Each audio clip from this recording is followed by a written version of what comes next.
ఈ రోజు మీరందరూ టెక్నాలజీ వాడుతున్నారంటే, సెల్ ఫోన్లు వాడుతున్నారంటే అది కూడా తెలుగుదేశం పార్టీ చూపించిన చొరవే. ఈ రోజు పవర్ సెక్టర్ లో రిఫార్మ్స్ వచ్చాయంటే అది తీసుకొచ్చింది కూడా తెలుగుదేశం పార్టీనే. కడాన అవుకులో ఎక్కడైతే మీకు ఈరోజు కరెంట్ ఉత్పత్తి చేస్తున్నామో అవన్నీ మీరు చూస్తే అవన్నీ కూడా రావడానికి పూర్వకల్లో కూడా 1000 మెగావాట్ల సోలార్ ఎనర్జీ వచ్చిందంటే అది తెలుగుదేశం పార్టీ దూరదృష్టి. ఇలాంటి అనేకమైన వినూత్నమైన కార్యక్రమాలతో ముందుకు పోయాం, సంపద సృష్టించాం.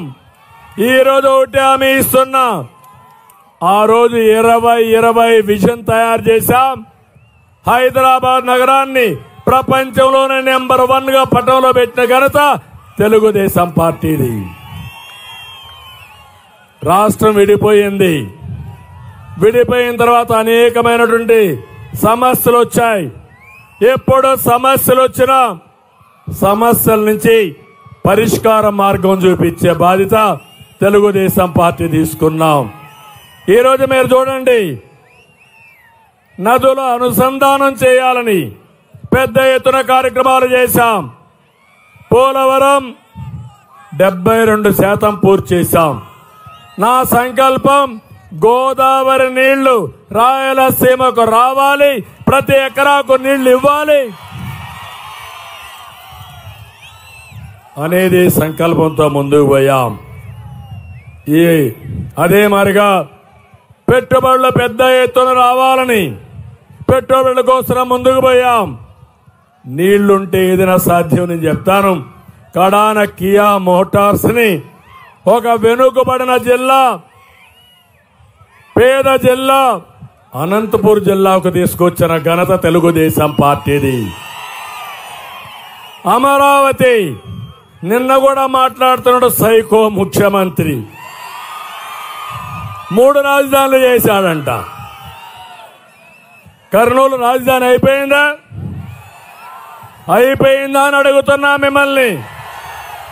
అభివృద్ధి అయిపోయిందా అని అడుగుతున్నా మిమ్మల్ని.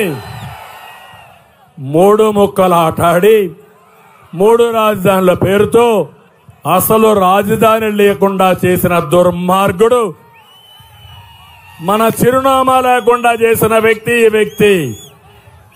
నేను ఎప్పుడో ఒకటి ఆలోచించేవారిని, అభివృద్ధి, సంక్షేమం, సంపద సృష్టించడం, వచ్చిన సంపద మళ్ళా ఈ పేదవాళ్లకు పంచాలనే కార్యక్రమంతో ముందుకు పోయాం.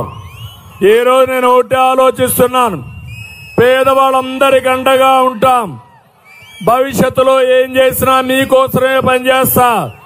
నా పట్టుదల మీకు తెలుసు. విజయం సాధించే వరకు, పేదరికం లేని రాష్ట్రాన్ని తయారు చేసే వరకు మీకు అండగా తెలుగుదేశం పార్టీ ఉంటుంది. అది 42వ